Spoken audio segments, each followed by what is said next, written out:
अस्सलामुअलैकुम। आज हम बनाएंगे तलबीना का पाउडर। तलबीना का ज़िक्र है हमारी तिब्बे नबवी में, यानी कि इसका ज़िक्र हमारे रसूल अल्लाह सल्लल्लाहु अलैहि वसल्लम ने किया है। रसूल अल्लाह के घर वालों में से जब कोई बीमार होता था तो हुक्म होता था कि उनके लिए तलबीना तैयार किया जाए। तलबीना स्ट्रेस और डिप्रेशन की बहुत अच्छी रेमेडी है।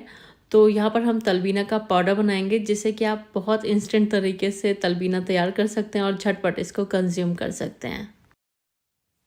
तलबीना पाउडर बनाने के लिए सबसे पहले हमें एक पैन लेना है और 1 चम्मच देसी घी गरम कर लेंगे। अब इसमें 2 कप यानी कि 50 ग्राम फूल मखाने डालेंगे और इनको थोड़ा सा रोस्ट कर लेंगे जब तक ये क्रंची नहीं हो जाते हैं। आप चाहें तो मखानों को बगैर घी के भी सेक सकते हैं। यहाँ पर बेसिकली हमें मखानों को क्रंची कर लेना है। जब मखाने हल्के से गोल्डन होने लगेंगे और इनमें क्रंच आ जाएगा, इनको निकाल लेंगे। अब इसी पैन में 50 ग्राम डालेंगे काजू, 50 ग्राम डालेंगे बादाम और तकरीबन 100 ग्राम डालेंगे छुआरे यानी कि सूखी हुई खजूर और 50 ग्राम डालेंगे मगज़। तो आप चाहे तो चारों मगज़ यूज़ कर लें या फिर जो भी मगज़ आपके पास अवेलेबल है उसका इस्तेमाल कर सकते हैं। अब यहाँ पर इन ड्राई फ्रूट्स को हमें थोड़ा सा रोस्ट कर लेना है।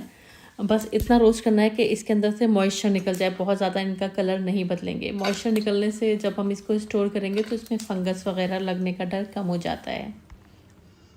अब हमें तलबीना का जो मेन इंग्रेडिएंट है वो है जौ। तो हम जौ का आटा इस्तेमाल करेंगे। आप चाहें तो जौ का दलिया भी यूज़ कर सकते हैं या फिर पूरा जौ होता है ना साबुत, वो भी यूज़ कर सकते हैं। बस आपको उसको रोस्ट करके बाद में पाउडर बनाना होगा। लेकिन अगर आप इस तरह से जौ का आटा इस्तेमाल करेंगे तो आपको इसको पीसना नहीं पड़ेगा। तो यहाँ पर हमें जौ के आटे को रोस्ट करना है जब तक ये गोल्डन नहीं हो जाता है। तो लो और मीडियम फ्लेम पर इसको रोस्ट करेंगे और लगातार चलाते रहेंगे और इसको अच्छे से रोस्ट करना बहुत ज़रूरी है। जब तक ये अच्छे से गोल्डन नहीं हो जाता है तब तक इसको रोस्ट कर लीजिएगा। जौ में दूध के कंपैरेटिवली 10 गुना ज़्यादा कैल्शियम होता है और ये पालक से भी ज़्यादा इसमें फौलाद यानी कि आयरन मौजूद होता है और इसमें तमाम तरह के विटामिन भी पाए जाते हैं। लो और मीडियम फ्लेम पर लगातार चलाते हुए यहाँ पर जौ के आटे को हमने अच्छे से भून लिया है और इसी तरह का गोल्डन कलर हमें चाहिए है। अगर आप अच्छे से जौ के आटे को भूनेंगे तो आपका जो तलबीना का पाउडर बनेगा ना, वो एकदम परफेक्ट बनेगा, उसमें किसी तरह का कोई कच्चापन नहीं रहेगा। तो ये एकदम सुनहरा सा हो गया है। तो बस अब हमें गैस की फ्लेम को ऑफ कर देना है। इधर एक मिक्सी का जार लेंगे और इसमें डाल देंगे हम फूल मखाने जो कि हमने भून कर रखे हुए थे और फूल मखानों के साथ 50 ग्राम किशमिश डाल देंगे। फूल मखानों के साथ जब आप किशमिश पीसेंगे ना, तो जो किशमिश का मॉइस्चर होता है वो मखाने एब्जॉर्ब कर लेंगे और इसका एकदम परफेक्ट पाउडर बनेगा।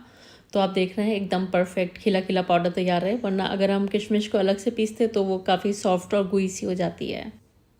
तो किशमिश को आपको मखानों के साथ पीसना है। अब बाकी के जो हमने ड्राई फ्रूट्स रोस्ट करके रखे हुए थे वो भी हम इसमें डाल देंगे और 2 से 3 चम्मच मैंने पिस्ते का पाउडर भी डाला है इसमें। अगर आपके पास साबुत पिस्ता है तो जब आप बाकी के ड्राई फ्रूट्स रोस्ट कर रहे हो तो वो उसको भी रोस्ट कर लीजिएगा। और सभी कुछ मैंने ग्राइंड कर लिया है। तो ये ग्राइंड किए हुए ड्राई फ्रूट्स हमें उसी बोल में डाल देना है जिसमें हमने मखाने और किशमिश डाले थे। और ये जो थोड़ी गुठलियाँ दिख रही हैं आपको, ये तेल रिलीज़ कर देते हैं ड्राई फ्रूट्स पीसने के बाद। तो आपको इन गुठलियों को हाथों से तोड़ लेना है और खूब अच्छे से मिला देना है इसको। और अब हमने जो जौ का आटा भूना है वो आटा भी हमें इसके अंदर डाल देना है। अब यहाँ पर मैं आपको एक टिप देती चलूँ, जब आप इसको मिक्स करेंगे ना तो थोड़े से जो इसमें लम्स आपको दिखाई देंगे जो कि हमने ड्राई फ्रूट्स पीसे हैं। तो आपको क्या करना है, एक छन्नी लेनी है, जो लोहे वगैरह की मोटी जाली की छन्नी आती है ना, उसमें आप इसको डालिएगा और छान लीजिएगा। तो जितने भी इसके अंदर आपको लम्स दिखेंगे ना वो सब उसमें रिमूव हो जाएंगे। ऊपर जो भी लम्स आए, जो भी गुठलियाँ आएँ, उनको आप हाथ से तोड़कर इसके अंदर डाल दीजिएगा, कुछ भी वेस्ट मत कीजिएगा। तो इस तरह का एकदम परफेक्ट पाउडर आपका बनकर तैयार हो जाएगा। तो बस आपको एक बार छन्नी से छानना है तो एकदम परफेक्ट आपका पाउडर बन जाएगा, अगर ज़रूरत महसूस होती है। और अगर ज़्यादा लम्स नहीं बने हैं तो फिर आपको छानने की ज़रूरत नहीं है। और बस खूब अच्छे से इसकी मिक्सिंग कर देनी है और ये हमारा एकदम परफेक्ट तलबीना का पाउडर बनकर तैयार है। तो इस तरह से तलबीना का पाउडर बनाकर जब हम रख लेते हैं तो तलबीना को कंज्यूम करना, इस्तेमाल करना हमारे लिए बहुत आसान हो जाता है। सिंपली इस पाउडर को दूध के अंदर हम घोलेंगे और पी लेंगे। वैसे अगर हम तलबीना की खीर बनाते हैं तो वो थोड़ा सा टाइम टेकिंग प्रोसेस हो जाता है। वैसे अगर आप तलबीना की खीर की रेसिपी जानना चाहते हैं तो मेरे चैनल पर अपलोडेड है, लिंक मैं दे दूँगी डिस्क्रिप्शन बॉक्स में। इस पाउडर को आप किसी भी एयर टाइट कंटेनर में स्टोर करके महीना भर स्टोर कर सकते हैं। आप इसको रूम टेम्परेचर पर भी रख सकते हैं, क्योंकि सभी ड्राई फ्रूट्स को हमने रोस्ट कर लिया है तो इसमें फंगस वगैरह लगने के चांसेस बहुत कम हो गए हैं। और आप इसको फ्रिज में भी रख सकते हैं एयर टाइट कंटेनर के साथ, इस तरह से। अब तलबीना के पाउडर को कंज्यूम किस तरह से करना है ये मैं आपको बताती हूँ। आपको 1 टेबल स्पून भर के इस तरह से लेना है। वैसे आप चाहें तो 1.5 टेबल स्पून अगर आप लेवल करके लेना चाहते हैं तो ले सकते हैं। आप इसको सुबह के नाश्ते के बाद ले सकते हैं, रात में सोने से पहले ले सकते हैं। नाश्ते के बाद लेंगे तो पूरा दिन एनर्जेटिक फील होगा, और अगर सोने से पहले लेंगे तो आपको बहुत ही साउंड स्लीप आएगी, बहुत ही अच्छी नींद आएगी आपको इसको लेने के बाद। ये तलबीना का पाउडर छोटे बच्चों से लेकर बड़ों तक और बड़ों से लेकर बुज़ुर्ग तक हर कोई ले सकता है। इसको किस तरह से लेना है मैं आपको बता देती हूँ। तो आपको 1 कप यानी कि तकरीबन 250 ml दूध लेना है, और दूध के गर्म होने से पहले ही इस पाउडर को आप इसमें डाल दीजिएगा, जिससे कि गुठलियाँ नहीं बनेंगी।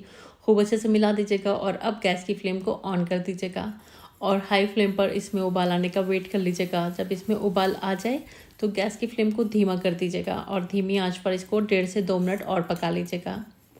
बस इससे ज़्यादा नहीं पकाना है, बस 1.5 से 2 मिनट पकाएंगे वो सफिशिएंट रहेगा। उसके बाद गैस की फ्लेम को आपको ऑफ़ कर देना है, और 1.5-2 मिनट के लिए इसको ऐसे ही छोड़ दीजिएगा। उसके बाद अगर आप इसमें शहद डालना चाहते हैं तो आप इसमें 1 टीस्पून के करीब शहद डाल लीजिएगा। वैसे हमने इसमें छुआरों का इस्तेमाल किया है, ड्राई खजूर का, जो कि ऑलरेडी मीठे होते हैं, लेकिन फिर भी आपको मिठास पसंद है तो 1 टीस्पून के करीब इसमें शहद का इस्तेमाल करेंगे। तो अब 2 मिनट हो गए तकरीबन इसको पके हुए, तो अब हमें इसको सर्व कर लेना है। तो हम इसको सर्व कर लेते हैं, और 1 टीस्पून के करीब डाल देते हैं इसके अंदर शहद, और बस खूब अच्छे से इसको मिला लीजिएगा, और बस आप इसको पी सकते हैं। किसी भी टाइम आप इसको पीजिए। अगर आप वर्जिश कर कर आए हैं तो उसके बाद आप इसको लीजिए, तो आपको जो मसल्स हैं ना वो काफ़ी स्ट्रॉन्ग फील होंगी। सुबह नाश्ते के बाद लीजिए तो पूरा दिन आपको एनर्जेटिक फील होगा। और सोते टाइम भी मैंने आपको बता दिया है कि सोने से पहले लेंगे तो नींद आपको बहुत अच्छी आने वाली है। और इसके बेशुमार फ़ायदे हैं, जिसको मैं मेंशन कर दूंगी डिस्क्रिप्शन बॉक्स में, क्योंकि इसका ज़िक्र हमारी तिब्ब नबवी में भी है, यानी कि हमारे रसूल अल्लाह सल्लल्लाहु अलैहि वसल्लम ने इसका ज़िक्र किया है। रसूल अल्लाह का फरमान था कि तलबीना खाओ और खिलाओ, क्योंकि तलबीना में तमाम बीमारियों की शिफा है। ये जो तलबीना है ना सिर्फ इसमें तमाम बीमारियों की शिफा है, बल्कि इसका टेस्ट भी बहुत अच्छा है। आप किसी को भी ये पिलाएंगे तो वो इसको पीने से इनकार नहीं कर सकते हैं। टेस्ट इसका बहुत ज़बरदस्त है। आप इसको बच्चों से लेके बड़ों तक हर किसी को दे सकते हैं। तो बच्चों को देना चाहते हैं तो 1 टेबल स्पून लेवल करके दीजिएगा, और बड़े ले रहे हैं तो भर के ले सकते हैं। और मैं आपको बाकी की डिटेल्स बता चुकी हूँ। तो ट्राई कीजिएगा इस रेमेडी को, और अपनी फीडबैक ज़रूर दीजिएगा। और अगर रेमेडी पसंद आई है तो प्लीज़ वीडियो को लाइक और चैनल को सब्सक्राइब करना मत भूलिएगा। Thanks for watching the video. अल्लाह हाफिज़।